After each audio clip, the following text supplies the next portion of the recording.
नमस्कार, VTV news के इस बुलेटिन में आपके साथ मैं हूं स्वाति। शहर से जुड़ी खबरों को देखेंगे विस्तार से, लेकिन सबसे पहले एक नजर डालते हैं हेडलाइंस पर।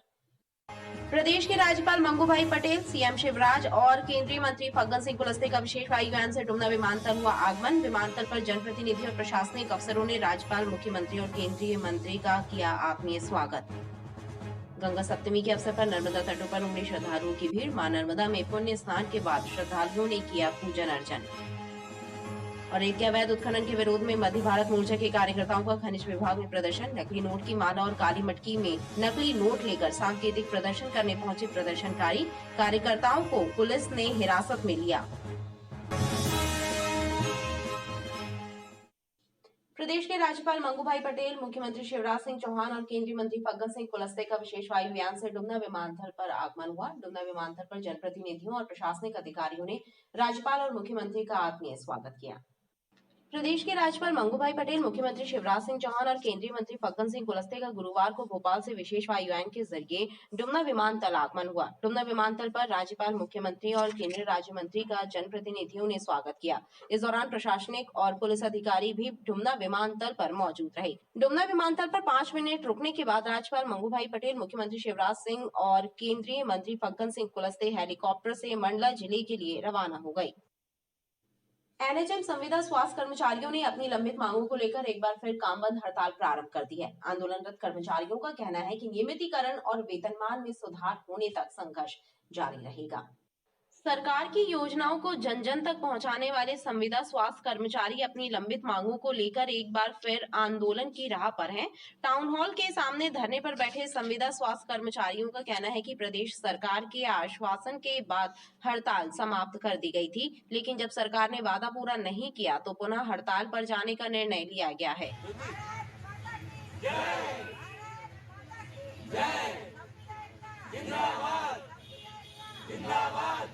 10 दिन से हम लोग यहाँ कमिट भूख हड़ताल पर बैठे हुए और लास्ट हमने 3 महीने पूर्व एक महीने का हमें आश्वासन देके हम लोगों ने हड़ताल खत्म कर दी थी और आज पुनः हम लोग उसी क्रम में आ गए हैं।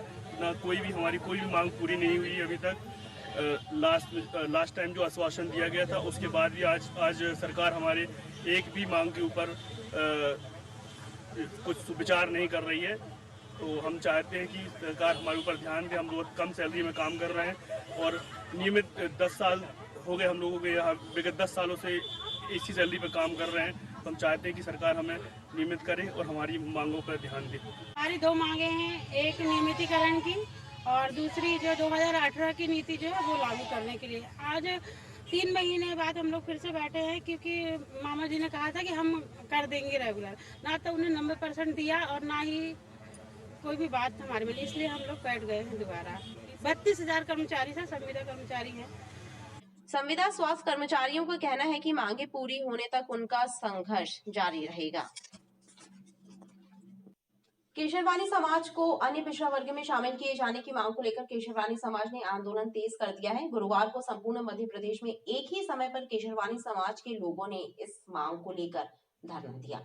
लगातार होती है कि महिलाओं को भी 33% का आरक्षण दिया जाए, पर आरक्षण देने की बात नहीं करते। संपूर्ण मध्य प्रदेश में गुरुवार को अलग अलग स्थानों पर केशरवानी समाज के प्रतिनिधियों और समाज के लोगों ने धरना प्रदर्शन किया। केशरवानी समाज को अन्य पिछड़ा वर्ग में शामिल करने की मांग को लेकर समाज के लोग एकजुट हुए। जबलपुर में सिविक सेंटर क्षेत्र में केशरवानी समाज के लोगों ने धरना देकर प्रदेश की शिवराज सरकार से केशरवानी समाज को अन्य पिछड़ा वर्ग में शामिल करने और समाज के लोगों को इसका समुचित लाभ देने की मांग की। समाज के युवकों, वरिष्ठ जनों और महिलाओं ने बताया कि करीब 3 दशकों से केशरवानी समाज इस मांग को लेकर आंदोलन की राह पर है। भारत सरकार के पिछड़ा वर्ग कल्याण आयोग ने इसकी अनुशंसा भी की है, बावजूद इसके प्रदेश की सरकार इस ओर ध्यान नहीं दे रही। मध्य प्रदेश में केशरवानी समाज विगत 3 दशकों से अन्य पिछड़ा वर्ग में केशरवानी समाज को सम्मिलित किए जाने की मांग करती चली आ रही है, परंतु दुर्भाग्य से आज तक हमारी इस मांग पर माननीय मुख्यमंत्री महोदय के द्वारा कोई निर्णय नहीं लिया गया। अनेक बार ज्ञापन सौंपे जा चुके हैं, निर्णय न होने के कारण आज संपूर्ण मध्य प्रदेश में एक ही तिथि में एक ही समय पर आज धरना प्रदर्शन किया जा रहा है। धरना प्रदर्शन इसलिए किया जा रहा है कि भारत सरकार के पिछड़ा वर्ग कल्याण आयोग के द्वारा केसरवानी जाति को पिछड़ा वर्ग में शामिल किए जाने की अनुशंसा की जा चुकी है। काका खेलकर समिति एवं बीपी आयोग के द्वारा भी केसरवानी जाति को अन्य पिछड़ा वर्ग में शामिल किए जाने की अनुशंसा की गई, जिसका विधिवत भारत के असाधारण गजट पत्र में प्रकाशन भी किया गया। उसके बावजूद मध्य प्रदेश सरकार के द्वारा केसरवानी जाति को इसका लाभ नहीं दिया जा रहा है। वर्ष 2005 में हमको वानी जाति हम लोग वानी ही हैं और वानी जाति को पिछड़े वर्ग में लेने का आदेश हो गया, गजट नोटिफिकेशन हो गया। इसके बाद भी मध्य प्रदेश शासन ने उसको मान्यता देते हुए हम लोगों का रजिस्ट्रेशन नहीं किया गया। ये केसरवानी समाज का 27 तारीख का धरना प्रदर्शन किया गया है, जिसकी मांग को आरक्षण की मांग को लेकर यह धरना प्रदर्शन किया गया है। क्योंकि हमारे बच्चे कितने भी शिक्षित हों, आगे से आगे जा रहे हैं, परंतु ये आरक्षण के कारण हमारे बच्चे आगे नहीं जा पा रहे हैं। और सभी लोगों को ये कहना है कि बच्चे कम नंबर से पास होते हैं, ज़्यादा नंबर से पास होते हैं, ऐसा नहीं है। बच्चे इतनी कोशिश करते हैं फिर भी आगे नहीं जा पाते। इसलिए यह केसरवानी समाज के द्वारा यह धरना प्रदर्शन किया जा रहा है, जिससे हमारे समाज के सभी बच्चों को एवं युवाओं पीढ़ियों को आगे बढ़ने का अवसर प्रदान हो।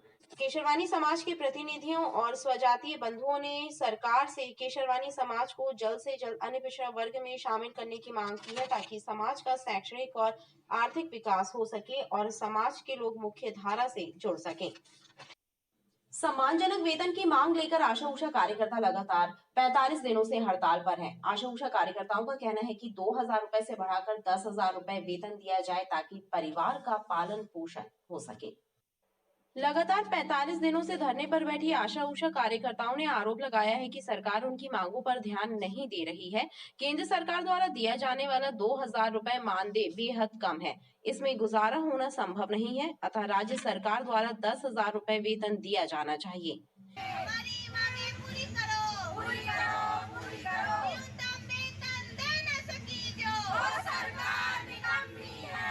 कि हम सभी आशा उषा कार्यकर्ता बहने 45 दिन से हड़ताल पर बैठे हैं और हमारी मांग ये है कि अभी वर्तमान में केंद्र सरकार आशा को 2000 रुपए दे रही है, जिसे बढ़ाकर राज्य सरकार 10,000 रुपए दे। साथ ही आशा उषा कार्यकर्ता बहनें जो जमीनी स्तर पे काम करती हैं और जब वो हड़ताल पर हैं तो शासन प्रशासन की चुप्पी ये बताती है कि आशा उषा कार्यकर्ताओं के लिए उन्होंने क्या सोचा है, किस तरीके से उनकी योजना, जैसे कि अनेकों घोषणाओं को वो कर रहे हैं मंच पे, तो आशा उषा कार्यकर्ताओं के लिए भी घोषणा करें, नहीं तो आशा उषा कार्यकर्ताओं का आक्रोश बढ़ता जाएगा। कितने दिन लोग आज भूख हड़ताल पर बैठे हैं? आज लगभग 17 लोग भूख हड़ताल पर बैठे हुए हैं और सभी बहनों की एक ही मांग है कि 2000 रुपए में कुछ नहीं होता। 1000 से भी ज्यादा की महंगाई, 1000 से भी ज्यादा की गैस आती है। इस महंगाई के दौर पे हमारा परिवार जीवन यापन करना बहुत मुश्किल होता है। ऐसे में शासन प्रशासन को हमारी अपेक्षा समझनी चाहिए और ये जो आशाओं के साथ अन्याय हो रहा है, इसे जल्द से जल्द रोकना चाहिए। आशा उषा कार्यकर्ताओं का कहना है कि सरकार की स्वास्थ्य सेवाओं को घर घर तक पहुंचाने का काम आशा उषा कार्यकर्ता करती हैं, लेकिन उसके बावजूद सरकार उनकी जायज मांगों पर ध्यान नहीं दे रही। भारतीय मजदूर संघ ने गुरुवार को मजदूरों से जुड़ी 4 सूत्रीय मांगों को लेकर प्रत्येक जिला स्तर पर प्रधानमंत्री के नाम जिला प्रशासन को मांग पत्र सौंपा। जबलपुर में भारतीय मजदूर संघ के कार्यकर्ताओं ने सिविक सेंटर जेडीए पार्क में प्रदर्शन किया और प्रधानमंत्री के नाम ज्ञापन दिया। भारतीय मजदूर संघ ने केंद्र सरकार से श्रमिक हित में ठेका प्रथा को समाप्त करने, सभी को सामाजिक सुरक्षा मुहैया कराने, आर्थिक विकास के लिए श्रम नीति बनाने और न्यूनतम मजदूरी के स्थान पर जीविका मजदूरी तय करने की मांग की है। इस अवसर पर भारतीय मजदूर संघ के पदाधिकारी और कार्यकर्ता बड़ी संख्या में मौजूद रहे। केंद्रीय बीएमएस के आह्वान पर पूरे भारत देश के जिला स्तर पर आज 4 सूत्रीय मांगों को लेकर ज्ञापन है। इसी सिलसिले में हम लोग यहाँ ज्ञापन देते हैं। 4 मांगे हम लोगों की प्रमुख रूप से। पहला तो ये है कि सामाजिक सुरक्षा सभी को मुहैया हो। दूसरा, ठेका प्रथा पर रोक लगाई जाए। तीसरी, आर्थिक विकास के लिए श्रम नीति बने। और चौथी है कि न्यूनतम मजदूरी के स्थान पर जीविका मजदूरी तय हो। जिला अस्पताल विक्टोरिया में मरीजों को वार्ड तक पहुंचाने के लिए लिफ्ट स्थापित की गई है, लेकिन बीते कुछ दिनों से लिफ्ट खराब पड़ी हुई है। जानकारी होने के बाद भी प्रबंधन लिफ्ट को ठीक नहीं करा रहा, जिससे मरीजों और उनके परिजनों की परेशानी बढ़ गई है। जिला चिकित्सालय विक्टोरिया में मरीजों को वार्ड तक पहुंचाने के लिए स्थापित की गई लिफ्ट खराब पड़ी है। ऐसे में मरीजों को वार्ड तक पहुंचाने में उनके परिजनों को दिक्कतों का सामना करना पड़ रहा है। लिफ्ट खराब होने से मरीज भी परेशान है। मरीजों के परिजनों का कहना है कि लिफ्ट खराब होने के साथ ही मरीजों को वार्ड तक पहुंचाने वाले स्टाफ का भी कोई अता पता नहीं है, जिससे मरीजों के साथ ही उनके परिजन परेशान है। सेकंड फ्लोर पे पापा को ऐसे ही हाथ से उठा के लेके आए हैं, उल्टी कर रहे हैं, चक्कर है, लिफ्ट टूटी पड़ी है, लिफ्ट बिल्कुल सही नहीं है, यहाँ कोई देखने वाला नहीं है, सब परेशान हो गए हम लोग, कोई हाथ लगाने वाला नहीं है, वो एक दूसरे पे डाल रहे हैं और वार्ड बॉय भी पता नहीं कहाँ छुट्टी पे है नहीं मालूम नहीं, बहुत मुश्किल से लेके आए हम लोग पापा को यहाँ पे। मरीज भी इस तरह के आते हैं कि उनसे चलना मुश्किल होता है, इसलिए लिफ्ट का बहुत शीघ्र उसको बनवाया जाए और मरीजों को राहत प्रदान की जाए। यहाँ पर काफ़ी मतलब समय से लिफ्ट गड़बड़ है और आशा करता हूँ कि CMHO महोदय इसको शीघ्र ध्यान देकर इसको सुधरवाएंगे। लिफ्ट खराब होने की जानकारी मरीजों के परिजनों ने प्रबंधन को भी दी, लेकिन कोई कदम नहीं उठाया जा रहा। बैसाख मास शुक्ल पक्ष की सप्तमी तिथि को गंगा सप्तमी का पर्व पूरी श्रद्धा और आस्था के साथ मनाया जा रहा है। ऐसी मान्यता है कि गंगा सप्तमी के दिन देवी गंगा का धरती पर अवतरण हुआ था। हिंदू धर्म में गंगा सप्तमी का विशेष महत्व है। ऐसा माना जाता है कि गंगा सप्तमी पर देवी गंगा मां नर्मदा से मिलने आती हैं, इसलिए इस दिन मां नर्मदा में पुण्य स्नान और पूजन का विशेष महत्व बताया गया है। बैसाख मास शुक्ल पक्ष की सप्तमी तिथि को मां गंगा का अवतरण दिवस गंगा सप्तमी का पर्व पूरी आस्था और श्रद्धा के साथ मनाया जा रहा है। गंगा सप्तमी पर पवित्र नदियों में स्नान का विशेष महत्व है। ऐसा माना जाता है कि गंगा सप्तमी पर देवी गंगा मां नर्मदा से मिलने आती हैं, इसलिए इस दिन नर्मदा में पुण्य स्नान और पूजन का भी विशेष महत्व है। गंगा सप्तमी के पर्व पर मां नर्मदा के तटों पर श्रद्धालुओं का तांता लगा रहा। श्रद्धालुओं ने नर्मदा में आस्था की डुबकी लगाई और स्नान के बाद पूजन पाठ दान करते हुए धर्म लाभ लिया। आज वैशाख मास की सप्तमी को गंगा सप्तमी कहा जाता है। आज माँ गंगा का अवतरण दिवस भी है, गंगा जी का जन्मोत्सव। आज के दिन माँ गंगा माँ नर्मदा जी से मिलने आती हैं, अतः माँ नर्मदा में स्नान करने से गंगा जी में स्नान करने का भी फल प्राप्त हो जाता है। आज के दिन स्नान करने से माँ नर्मदा में हमारे सारे पाप क्षुण्ण होते हैं और हमारे पूर्वजों की आत्मा को भी शांति मिलती है। आप कहाँ से आई हैं? मैं रीवा से आई हूँ। तो रीवा आज से का क्या महत्व रहता है? आज सप्तमी के कारण इसका महत्व रहता है, इसलिए हम लोग नहाने के लिए आते हैं। आज गंगा जी का अवतरण हुआ। हाँ, आज गंगा जी का अवतरण हुआ था। आज माँ गंगा का अवतरण दिवस है, जैसे गंगा सप्तमी कहते हैं। इस उपलक्ष्य में माँ नर्मदा में गंगा जी स्वयं मिलने आती हैं, इसलिए इसका बहुत अधिक महत्व बढ़ जाता है।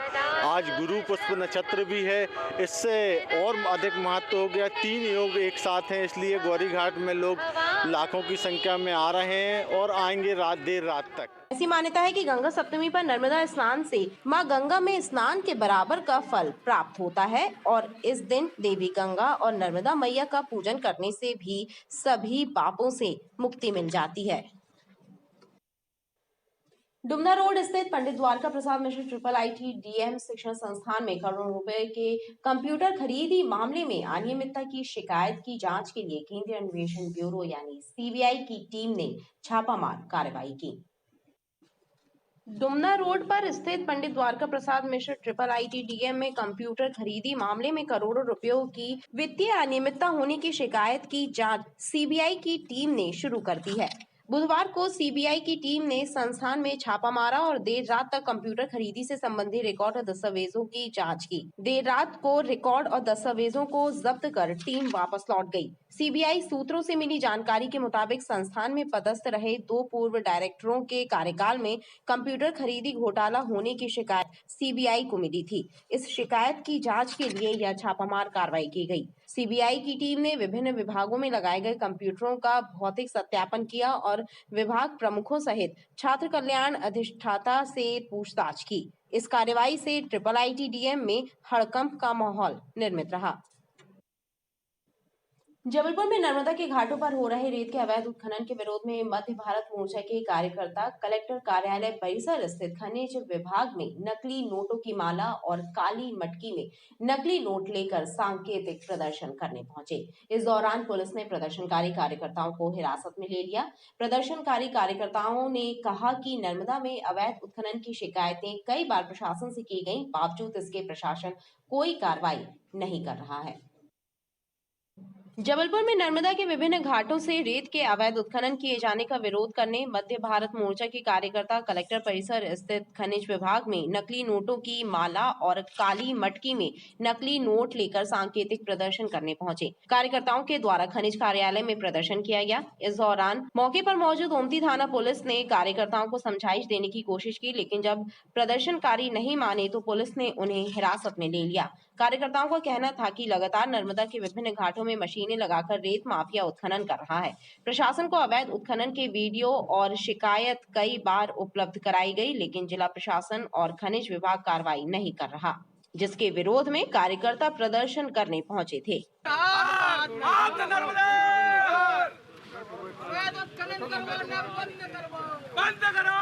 विगत पिछले कई महीनों से नर्मदा जी में अवैध रेत का उत्खनन हो रहा है, धड़ल्ले से चल रहा है। मशीन लगाकर अवैध उत्खनन किया जा रहा है, जिसे लेकर हमने माइनिंग अधिकारी को पूर्व में भी ज्ञापन दिया था, काली पट्टी दी थी कि सर इस पर कार्रवाई करें, तो उनने हमें आश्वस्त किया था कि हम कार्रवाई करेंगे। उसके बावजूद भी 20-25 दिन होने के बाद भी कोई कार्रवाई नहीं की गई। हम लोग कलेक्टर साहब के पास भी आए थे, उनसे भी हमने आग्रह किया था, एसपी साहब से भी निवेदन किया था कि आप भी सहयोग करें, परंतु कहीं कोई नहीं चेता, कोई नहीं जागा। इस वजह से हम लोग को आज आना पड़ा है। सांकेतिक रूप से हम लोग ये नोटों की छाया प्रति लेके आए थे, एक सांकेतिक अपनी मांग रखने की, सर आप ये ले लें और कार्रवाई करें, अब तो जाग जाएं। और जैसे लेकर पुलिस विभाग के लोगों ने हमें जाने नहीं दिया, मिलने नहीं दिया अधिकारी से। और हम ये कहना चाहते हैं कि हम निरंतर नर्मदा के अवैध उत्खनन पर आवाज़ उठाते आ रहे हैं और उठाते रहेंगे। जब तक कार्रवाई नहीं होगी, अवैध खनन होना बंद नहीं होगा, मशीनें बंद नहीं होंगी, जब्त नहीं होंगी, तब तक हम लोग आवाज़ उठाते रहेंगे। कलेक्टर कार्यालय के खनिज शाखा में 4 व्यक्ति हैं, इनमें सौरभ नाम का एक व्यक्ति है, अपने साथियों के साथ में यहाँ पे आए हुए थे और खनिज अधिकारियों को पूर्व में दिए गए अपने ज्ञापन पे कार्रवाई नहीं करने के उसमें ये लोग असंतुष्ट थे।